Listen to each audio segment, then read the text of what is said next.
the world's most powerful leaders have gathered in the Swiss Alps for the World Economic Forum.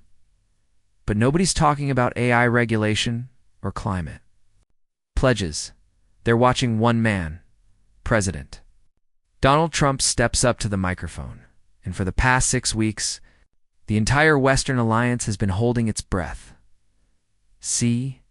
Just weeks earlier, Trump had demanded something unprecedented, right? Title and ownership of Greenland, a territory that belongs to Denmark, one of America's oldest NATO allies. He threatened tariffs. He floated the idea of military force. He sent his son to nuke with a cargo of MAGA hats. And now, standing in Davos, Trump does something nobody expected. He backs down. He rules out military force. He announces a framework for a future deal, brokered by NATO Secretary General Mark Rutte. So, is the crisis over? Or is this just the opening chapter of a new era, one where the Arctic becomes the most contested territory on Earth? Okay, so before we unpack this crisis, we need to understand something fundamental. Why Greenland? I mean, it's a massive ice sheet with a population smaller than most American suburbs, about 57,000 people. Why would a sitting U.S. president risk blowing up NATO over this? The answer comes down to 3 words: location, location, location. Let's start with geography. Greenland sits right in the middle of the GI-UK gap. That's the Greenland-Iceland-UK corridor. This is one of the most strategically important maritime choke points in the world. During the Cold War, this is where NATO monitored Soviet submarines trying to slip into the Atlantic. Today, it's where we track Russian nuclear subs doing the exact same thing. Control Greenland. And you control the gateway between the Arctic and the Atlantic.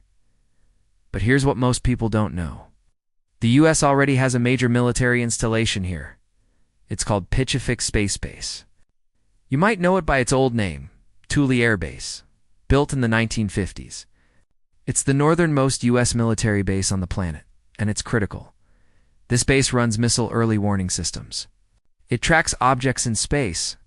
If Russia or China ever launches an ICBM at the continental United States, Pitchafik is one of the first places that would detect it. But here's where it gets even more interesting. Underneath all that ice, rare earth elements. We're talking about the raw materials that power everything. AI chips, electric vehicles, wind turbines, F-35 fighter jets. Right now, China controls about 60% of the global rare earth market and processes nearly 90% of it. Greenland has one of the largest untapped reserves on Earth. And then there's climate change. The Arctic is warming 4 times faster than the rest of the planet. That melting ice is opening the transpolar sea route, a shipping lane that could cut the journey from Asia to Europe by nearly 40%. Greenland isn't just strategic for today. It's strategic for the next century. So when you ask, why Greenland? The real question is, why wouldn't a superpower want it? Now, here's where things get messy. Because there's one small problem with Trump's plan. Greenland doesn't belong to the United States. It's an autonomous territory of Denmark. And Denmark, let's be clear, is a founding member of NATO. It's been a U.S. ally since 1949. So when Trump started talking about acquiring Greenland, the Danish response was, not subtle. Prime Minister Mette Frederiksen was blunt. She said this would mean the end of NATO. Think about that for a second. A NATO member state saying that another NATO member's actions could destroy the alliance. But the most important voices here?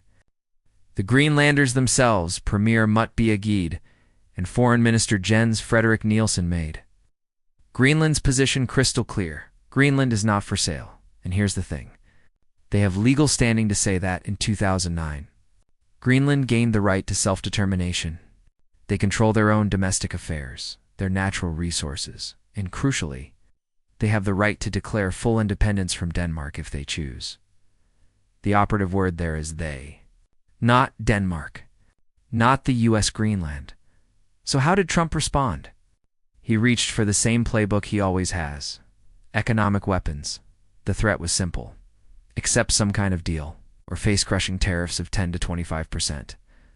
Not just Denmark, the entire European Union was on the table. This is maximum pressure. Diplomacy applied to an ally. But here's the historical irony that makes this whole thing even stranger. The United States has had a military presence in Greenland since World War II, when Nazi Germany occupied Denmark in 1940. The U.S. stepped in to protect Greenland from falling under Axis control.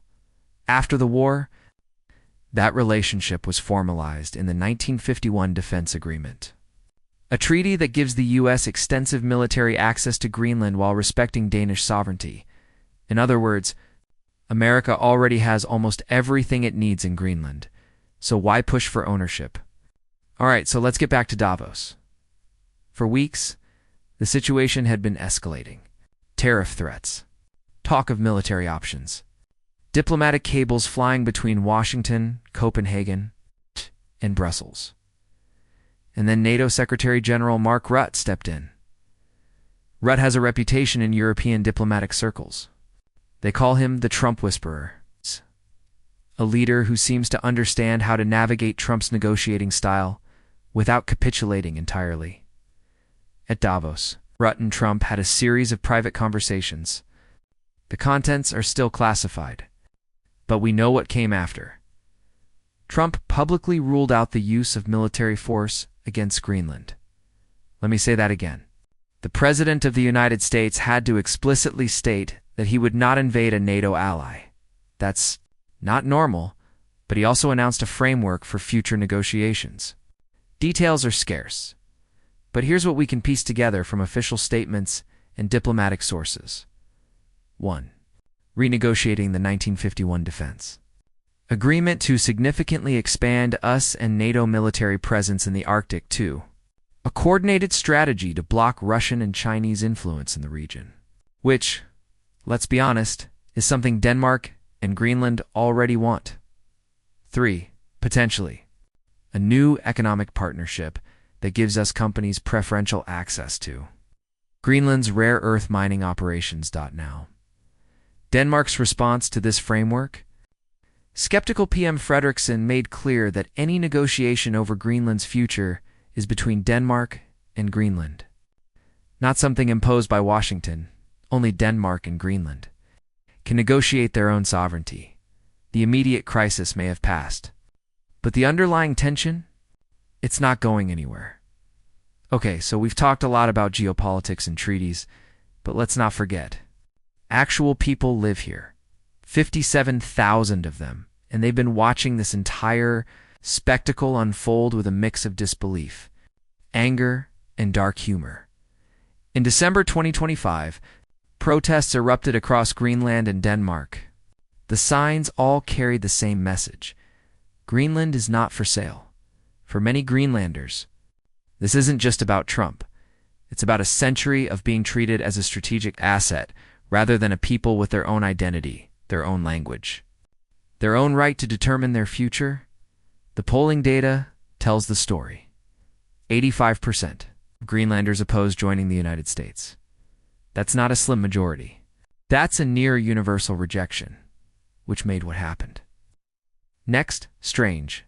In early January 2026, Donald Trump Jr. flew to Nuuk on what can only be described as a charm offensive. He met with local business leaders. He toured fishing operations. And yes, he handed out red MAGA hats to locals.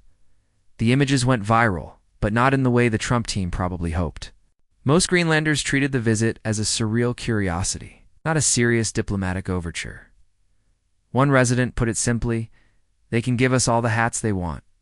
It doesn't change the fact that we decide our future, not them." So where does this leave us? The immediate threat of a military intervention has faded. Trump stepped back from the brink in Davos, but let's be clear. Nothing has been resolved. The Greenland crisis of 2025 and 2026 has fundamentally altered the relationship between the United States and its oldest European allies. Denmark is now investing billions in Arctic defense, not to counter Russia, but because it no longer trusts that Washington will respect its sovereignty. Greenland is accelerating its path toward full independence. partly to gain more control over these exact situations in the United States. It's made one thing absolutely clear: it will never leave the Arctic, whether through a compact of free association, like the arrangement the U.S. has with Pacific Island nations, or through a revamped NATO treaty that formalizes expanded military access. Washington is preparing for an Arctic future, and they're not alone. Russia has reopened Cold War military bases above the Arctic Circle.